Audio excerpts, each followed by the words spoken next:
विपक्ष को आपत्ति है और वो लगातार मांग कर रहा है कि अमित शाह अपने बयान पर माफी मांगे। हालांकि सत्ता पक्ष की तरफ से कहा जा रहा है कि अमित शाह ने ऐसी कोई गलत भाषा का इस्तेमाल नहीं किया। अम्बेडकर के प्रति कोई श्रद्धा में उनकी कमी नहीं है, लेकिन विपक्ष उनसे माफी की मांग कर रहा है। रमन कुमार, दिल्ली न्यूज 24।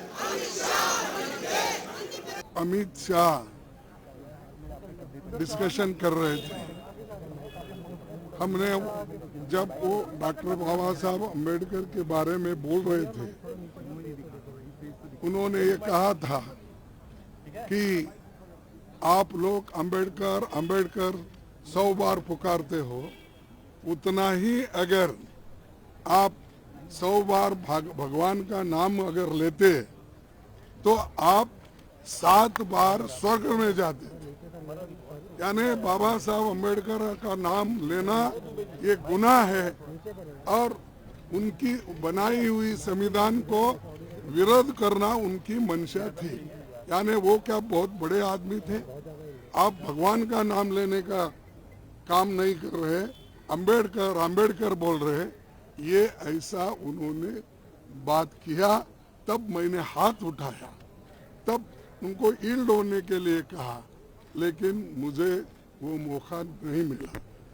हालांकि उसी वक्त मैं ये उठाकर गड़बड़ करना चाहता था, लेकिन जब पार्लियामेंट चल रही थी तो हम सभी लोग मिलके इसके लिए जो कोऑपरेट करके डिस्कशन बाबा साहब अम्बेडकर के संविधान पे हो रहा है, तो इसीलिए हम वो उस वक्त खामोश बैठे। और उसके बाद में जब आज शुरू होता ये सवाल हम उठाने के लिए तैयार हो गए। आज आपको मालूम है, सुबह भी हम पार्टी के सभी पार्टी के लोग एक होकर जो बाबा साहब का अपमान शाह ने किया है वो गलत है, इसीलिए आई डिमांड हिज रेसिग्नेशन।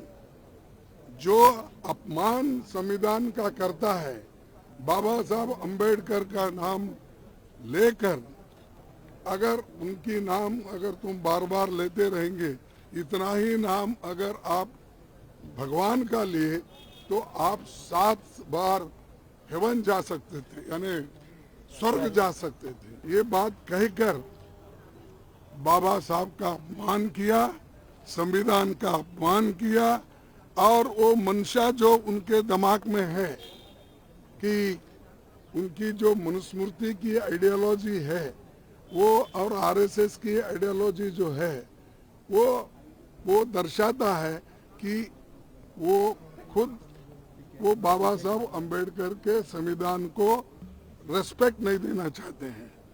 उसीलिए हम वो कंडेम करते हैं और I demand his resignation. We all the parties demand his resignation and he should apologize to the country। और वो अपना काम करना चाहिए उन्होंने, और इस ढंग से अगर वो बात करते रहेंगे सारे हिंदुस्तान में आग लगेगी कि बाबा साहब अम्बेडकर का अपमान कोई सहन नहीं करेगा। अगर उनको अपने जगह से इस्तीफा देना चाहिए और ऐसे अपमान कोई पार्टी कोई देश का आदमी स्वीकार नहीं करता।